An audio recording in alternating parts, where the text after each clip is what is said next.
Welcome back and welcome to lesson 18 of the Houdini Environment Beginner Series.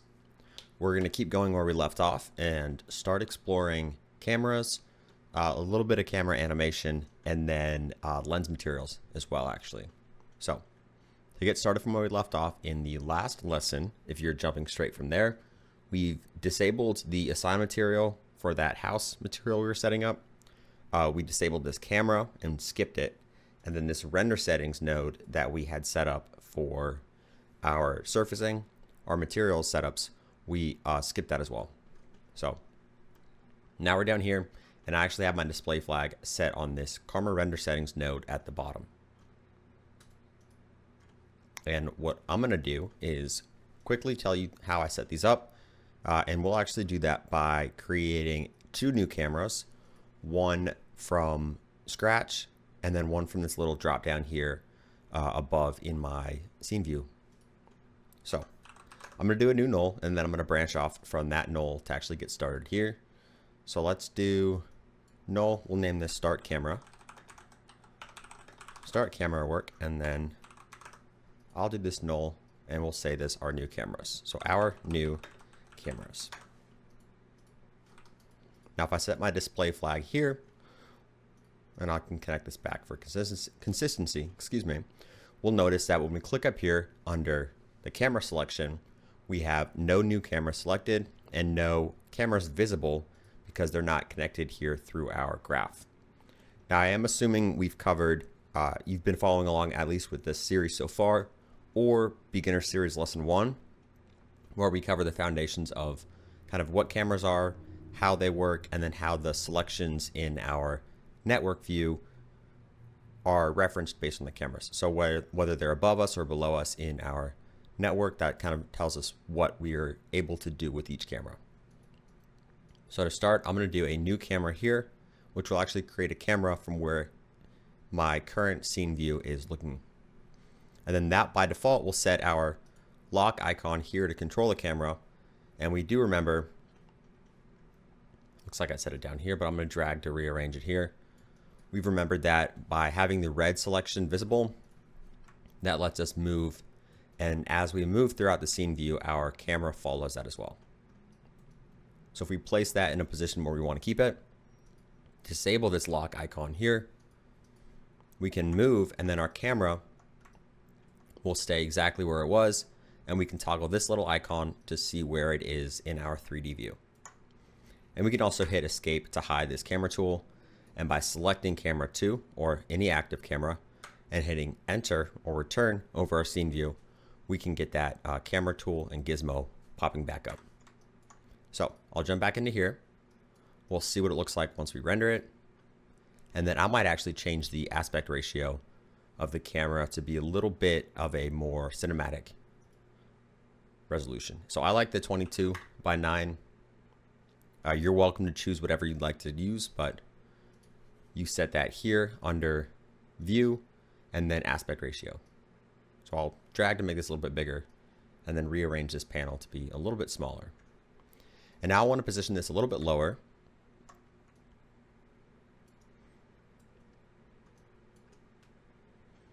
And maybe for our animation, we'll have it start here and we can maybe do a slight little movement to the left. So to set that up, what I'm going to do is first disable the render just to make sure we're not thinking too hard with Houdini. And then I'm going to go select the camera, go down to my timeline here, and then I'm going to go all the way back to frame 1 actually. And it looks like we might have to debug. Okay, so it looks like actually somewhere throughout our scattering lesson, we didn't cache the scatter setup. So I will create our first keyframe by going back again to frame 1, and then under transform for the camera we would like to animate, I'm going to alt click on translate and alt click on rotate. And that will set 2 keyframes for the whole translate. Actually, it'll set more than 2, but it'll set a keyframe on the X, Y, and Z for both the translate and rotate. And now what I want to do is debug. You might not see it, but hopefully you do. There's a little Whoops. There's a description at the bottom where Houdini is actually cooking and recomputing this big rock scatter. And we can see that there's a time dependency here on our node. So it looks like if we jump inside, there is something that's going on that shouldn't be. And it looks like what is going on is Houdini is thinking that these nodes need to be time dependent. So the way we can fix that is just drop a time shift. We could either put that here, or we could actually put a file cache below. Because if you remember from, if I hit U to go up, from our scattering lesson, we actually had file caches on each of these objects while they were being imported. And it looks like actually Houdini is also doing a time dependency for all of these. So to keep it consistent, what I'll do is I'll do a file cache on the other one we had set up in the previous lesson. So we're going to jump inside Big Rock Scatter, which was lesson 16. And what we're going to do is do a file cache, set it right here. I'm going to control drag this node, which will arrange everything below. And I'm going to name this to my rock scatter. And what I want to do is under this, I want to change our time dependent cache, and I want to uncheck that. And then I want to delete the hip name. So I just want our base name to be $OS, which is operator string. And now I'm just going to click save to disk. And there we go. And now you see our time dependency has disappeared. So if I hit U to go up, hopefully we can now scrub through a little bit quicker without Houdini recomputing all of our scattering. So now if I go back down to camera 2, and I'm going to click play to see, and there we go. So we're getting a little bit better playback. We could actually disable, and I'll just show you this really quickly. If I disable the graphed branches on the instancing, it looks like we'll get a little bit quicker playback, but we're not going to debug the speed for playback here. We're actually just going to keep going and setting up the next keyframe for animation, and then we're going to do flipbooks to do our preview to see what it's going to look like once we have it rendering and animated in real time. So next, I'm going to do a keyframe setting on, let's do 120 frames, and I'll change my timeline down here at the bottom to 120. And then I'm going to reposition this. So I'm going to select back camera 2, make sure my lock icon is selected, and then I'm just going to remove this. Whoops, looks like I forgot to check that. I'm going to move it a little bit to the left and then rotate it just a bit. And then now, since I'm on frame 120 here, I'm going to Alt click on translate and rotate. And then if I do a left click, I can see the interpolation for keyframes. So what I'm actually going to do is type linear and then select all. So Control A here, Control C, and I'm going to paste linear on every single one of these because I want these keyframes to be linear instead of the Bezier interpolation. And another way we could actually do that, instead of going to the keyframes here, going back to 1 and typing that again here, and I'm hitting tab to jump to the next box, and I'll set that linear there. But we could actually open up a new animation editor, and if I make a little bit more space, we can see our camera 2, and we can actually see the keyframes here. So this is TY, so transform Y, transform Z, and transform X. And we can move these, and you see as we move these keyframes in our animation editor, it's actually editing the values of the keyframes, and we can see that being respected in our scene view. So we can set also a few variations here for this, but you can change the interpolation with these settings up here, and we're not going to jump into those just because we're going to stick with linear keyframes for our camera animations for today. So now you can see we have a little bit of an animation here, and if I want to preview what this looks like, what I can do is on this left panel, and you might have it hidden, so you just click this little icon here to open it up and close it. We're going to hold down this flipbook, let go on flipbook with new settings, and then this is going to be fine. So this is going to render 120 images at 1280 by 720 resolution. And we can disable this, and then this, if we do disable this resolution, it's just going to render at the current resolution of this panel on our screen, but we'll leave it.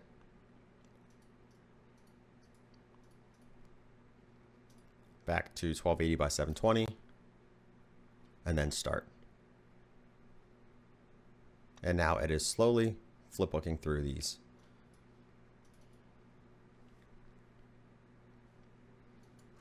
And you see it's now actually compressed a little bit weird. So I'm going to pause it, and then we will fix that issue. So if I hit escape, that's going to cancel it. And what I can do is on these flipbooks, I can click this little red icon, which will disconnect it. So we can still view this flipbook, but if we create a new one, it won't override this current one. And what we want to now do is make sure our aspect ratio is correct with the resolution we're going to be rendering. So right now what's happening is we're telling our camera to render or preview in a 22:9 aspect ratio, but when we did our flipbook, we set that to a 16:9 aspect ratio, which was actually going to compress the horizontal side of the camera. So it's squeezing this a little too much. So what we can do is if we uncheck this, that will leave the default resolution here, and it should give us a correct preview without modifying the aspect ratio either horizontally or vertically. And now you can see here, it looks correct. And if I open back up our old previous render view, you can see the animation is the same, but this new one that we're currently cooking, or currently actually flipbooking, is no longer squeezed on the horizontal axis. So I'm just going to let this sit out and finish up, and then I will show you how to do maybe a focus change on the camera, and then I'll walk you through how the rest of these camera animations were set up.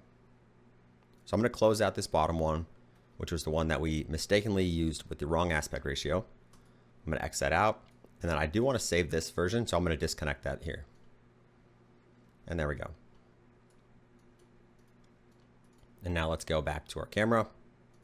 We'll go back to Karma XPU, and now what I want to do is set the focal length. Not the focal length, excuse me. I want to set the focus distance. So if I go to the sampling section here, drag to select my camera so it's highlighted yellow, hit return over the scene view, and then hit shift and F1.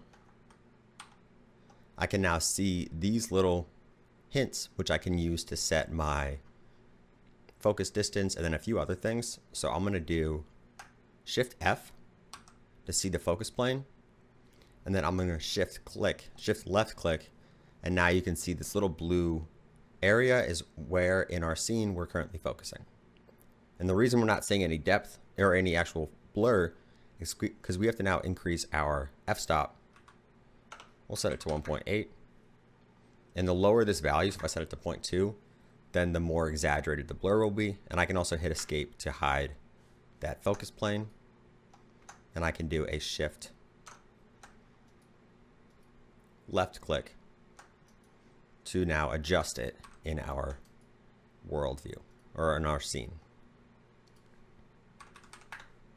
So we'll do 1.2 just so we can see where it is. And what I want to do is I want to set a keyframe on this focus distance on frame 1. So I'm going to actually escape to reset it. So I'm going to select camera 2, put my cursor over the scene view, hit enter, and now shift F1 will toggle these. And what I'm going to do is shift left click this near area on this pole, shift F to view where this focus plane is. And now I'm going to alt and left click on focus distance. And now I've just set a keyframe on focus distance at 7.72 units for keyframe frame 1.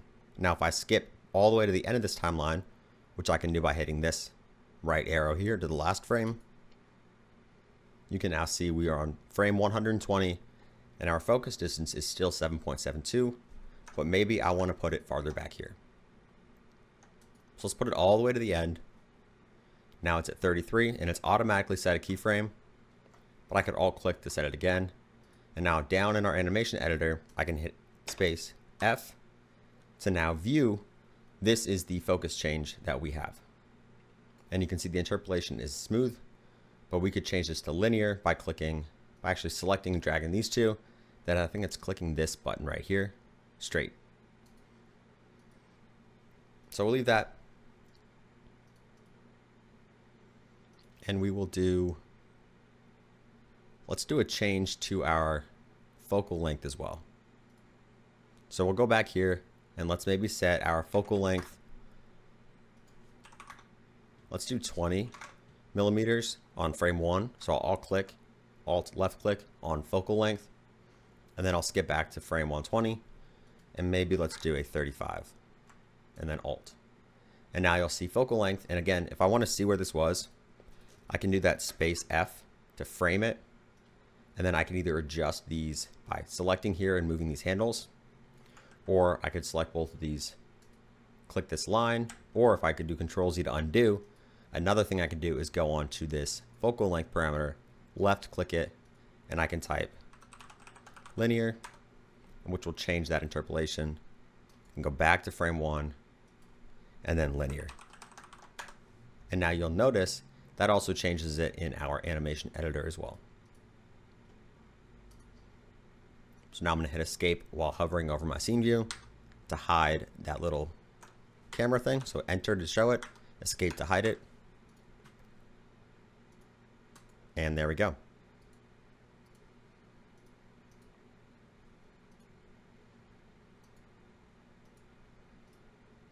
And another thing I usually do while animating the focus distance, so here under sampling, is every once in a while I might start at frame 1. You see set R, so Control or Shift F, excuse me, to show the focus plane. And I want to make sure it's here. And then maybe at form 48, if I wanted to have it still here, I would set another keyframe. And then I would jump between here, so maybe 24, I still want to focus there. And then maybe at frame 47, maybe at 72.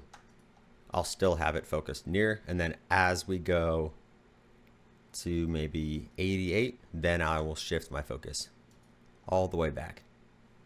And now you can see the keyframes are automatically being set. And if I select focus distance here in the animation editor, you can see the slight change here.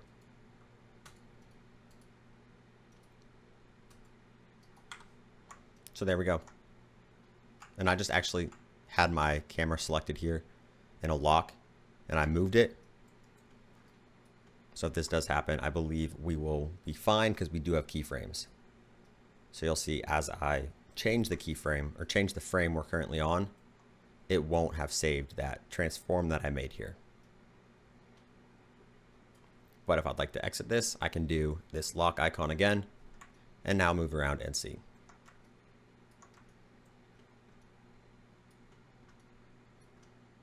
And we can even do a preview if we want to see what that looks like with the camera being moved.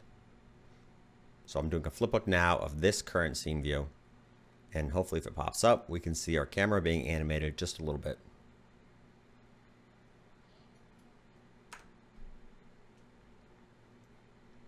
And this is exactly what I did for the rest of these cameras.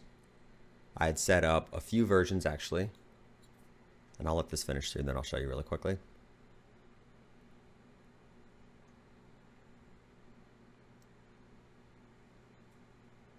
There we go. I'm going to disconnect this. I had set up a few, and if I actually select down here at the bottom, so this null here, and now I can select any of these cameras, and I think they all, I guess they don't all have animation. A few of them might have animation, or maybe I added the animation down here. So we'll explore that probably in lesson 20. Actually lesson 19, because I think I'm going to switch the lesson order from compositing and multi-shot workflows, just to make sure we have something to actually composite.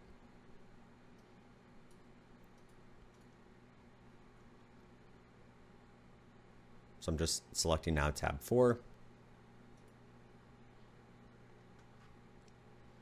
And I can take a few snapshots maybe of these different cameras. Let's look at tab 2.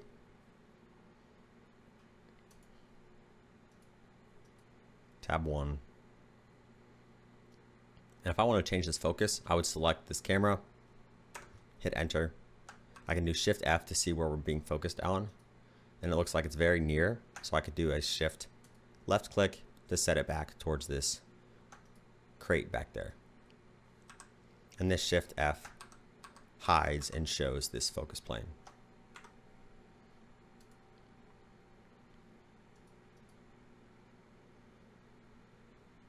And then this camera icon can be shown with this button here. And then all this lighting up here that we had set up earlier, we can do just by switching this node. We can adjust the actual lighting setup.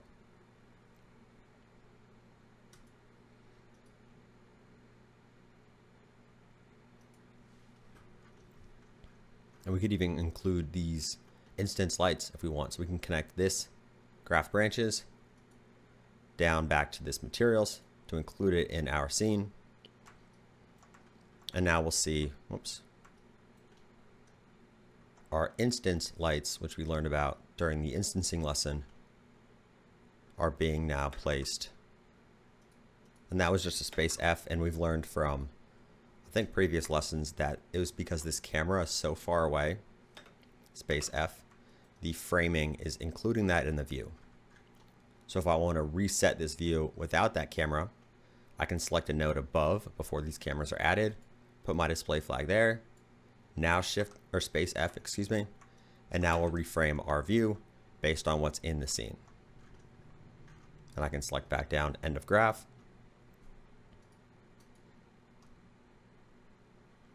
And let it think, and there we go. And then these instance lights as well, we can change the color. Again, how we learned about in the instancing lesson. So by selecting the light and changing the color here. So maybe we want a blue, maybe a dark blue light.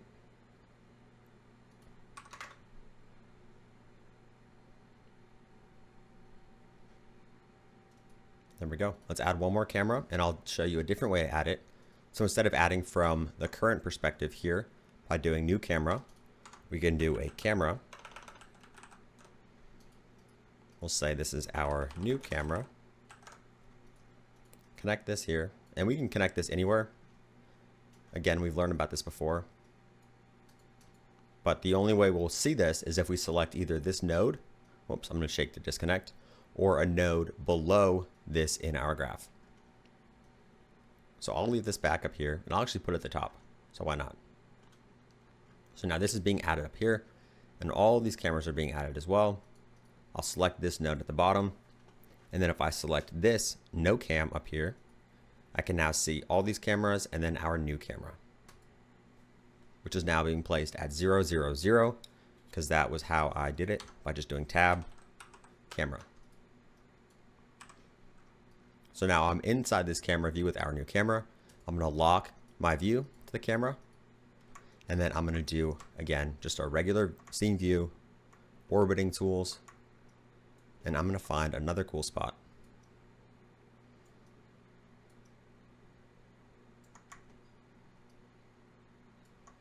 And we'll see what this looks like.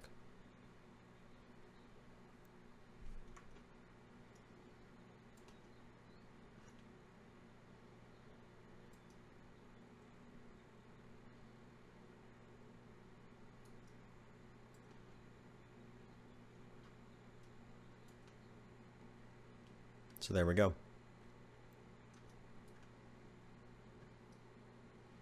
And let's do an animation for this, because why not? So let's maybe start it here, and then we'll do a little tiny movement animation. So I'm going to go back, select our camera, go to frame 1.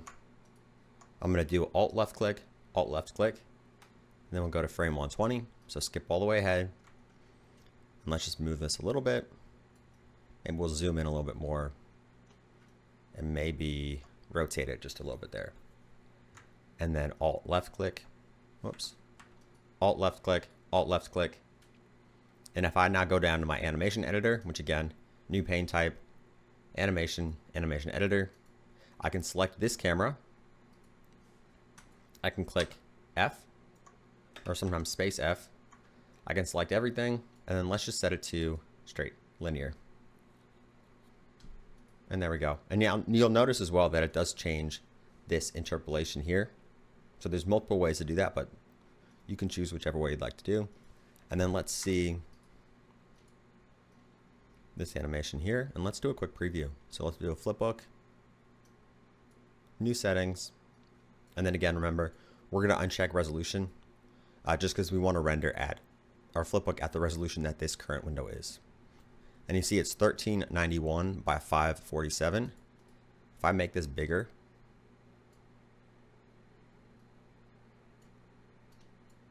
it'll be bigger as well. So that'll be whatever resolution you want. If you want to render it at a resolution larger than your actual screen, so I have a 4K monitor, but if you have a 1080p monitor, you might want to render at 4K. So you could just manually specify that here. But do be aware of the aspect ratio. So under view, the aspect ratio of your camera, you want to make sure that's consistent with your setup.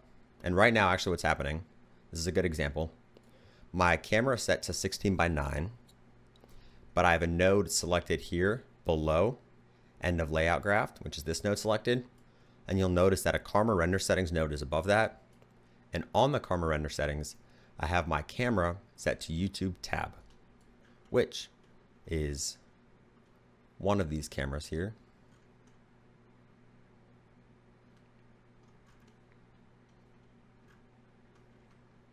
So what I'll do, and it might have been actually one that was removed in the name, but what's happening is this camera aspect ratio of 16:9 is being overridden by this Karma render settings.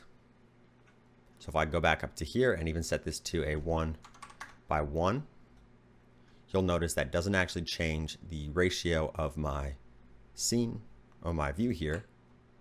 So I'm going to leave it 16:9, but I'm actually going to go down to my Karma render settings, and I'm going to change this camera to our new camera. And then I'm going to exit the camera.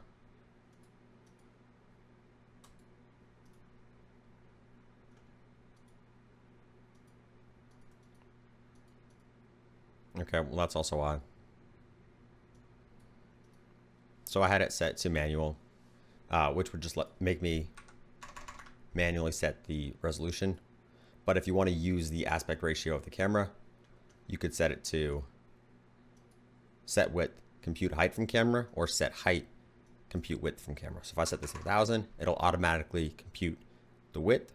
And if I set this to set width, I can now change the width and it'll automatically compute the height to keep the same aspect ratio as what we have selected here on camera, which is our new camera. So if I set this to 22, it should change that.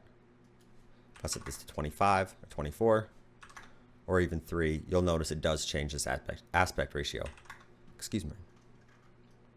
So we'll go back down under render. We'll make sure we are on, we'll leave it set width, compute height from camera. We'll set our new camera.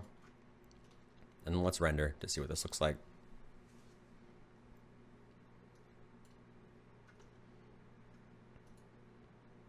And there we go.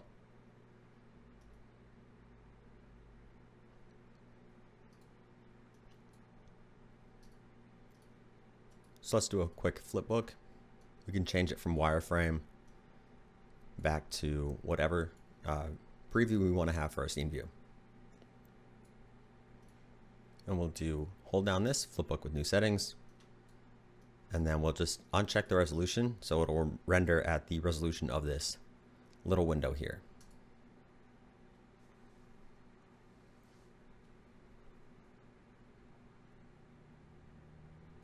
And then once this finishes, I will show you the lens materials as well, because that's really helpful for chromatic aberration. I think you can do some tilt shifting or focus tilting, so you can have a focus plane that is not perpendicular to the camera. So you could have it tilt shift a little bit to have a stylized look if you wanted. But I'll show you just a few settings, and then I'll let you jump into the documentation to explore some of the more lens material properties you can create. So we'll let this get to 120. You can see that this is a little bit of a camera animation. And this is exactly what I did for the trailer. And you can actually see, once this finishes, I'll let me see. I'm going to disconnect that. These settings right here are the exact settings I used to render out. So I'm going to select render settings here, and then render settings camera. And if I do a XPU, these were the exact cameras I had used in the trailer for the series. And if I switch my lighting back to 0, this day lighting should match very similar to what it was in the trailer. But of course, we've changed the materials throughout this course, so it won't match exactly. And we actually moved the houses as well. And I think we moved a few of these towers too. So we changed a lot of aspects about the environment. But all right, now to get into the lens settings, I'm going to disable this, switch back to Vulkan, and then I'll go to our new camera. And what we want to do is select our new camera, and we want to add a lens material. So the way I'm going to do that is I'm actually going to shake disconnect, because I want to branch this. I want to put this on this side here. And what we need to do is we need to create a lens material node, and then we need to assign that lens material to our camera. So the way we assign it would be karma. We would hold down this button to set or create, use lens shader, and then set or create the lens material. And this lets us select a primitive in the same way we've selected materials to assign to objects. But now what we need to do is we need to create an actual material to assign to the lens. So we'll do a karma lens material, connect it above again, because we want to create this material first, and then we want to assign that material to the camera. But in order for that to happen, we need this camera to know that the material exists. And then I'll save it to not materials. I'll change this to our materials. If I can spell, whoops. And then we'll do camera. And we'll name this lens material. And now underneath our scene graph path, which is our geometry spreadsheet, again, we've learned about this before, but I'll show you really quickly again. Solaris scene graph tree, same exact setting here. But under camera, we now have lens material. So what we'll do is we'll go to camera, drag and drop this lens material there, and then we will preview with Karma XPU.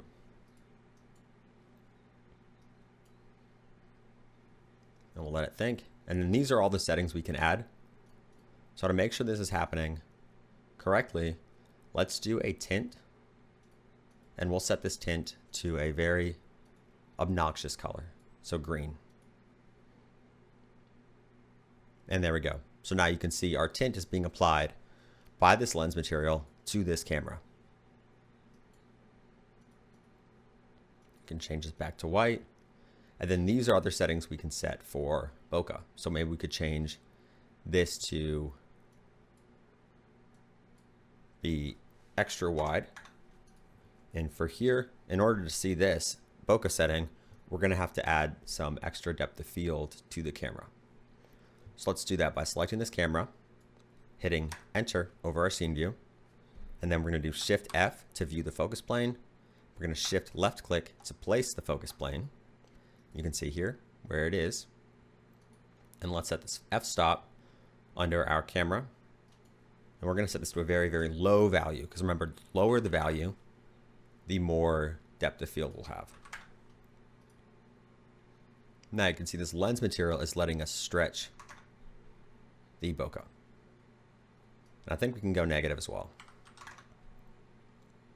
So this is very much stretched left to right.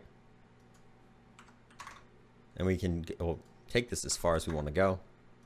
Then we can even rotate this. So if I do negative 20, you can see we can get angles, which could be stylized if you want to do that. Or if you want to do any kind of lens effect, you're welcome to explore. And we want triangle bokeh with 3 sides.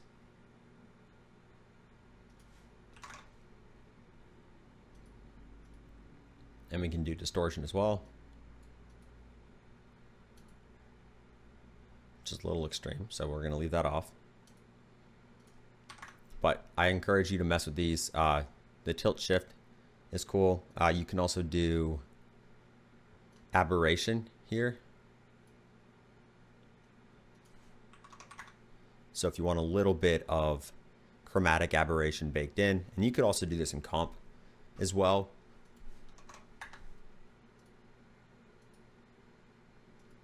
You can set a bokeh map if you wanted to, which would let you select an image texture, but we don't have any created, so I'll let you explore that on your own.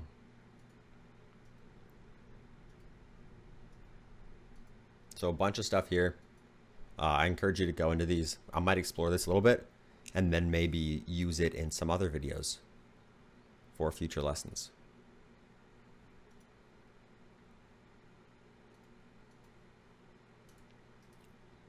So there we go. Some nice new cameras added. We have our animation set up. If I go back down here, you can see what we've just done.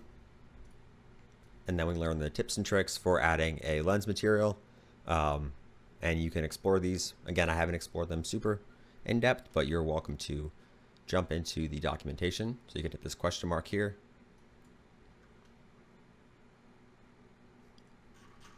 And then for the rest of these cameras, all I did was I really just alt dragged, place the new one, select our new camera 1, and what you can do is you can right click on keyframes. You can remove individual keyframes.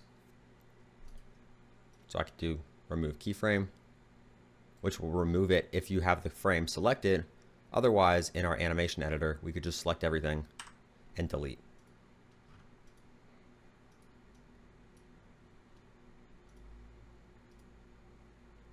And then we could reposition this camera and add more keyframes and explore animation as much as we'd like to do. And we could disable the lens shader with this little toggle right here.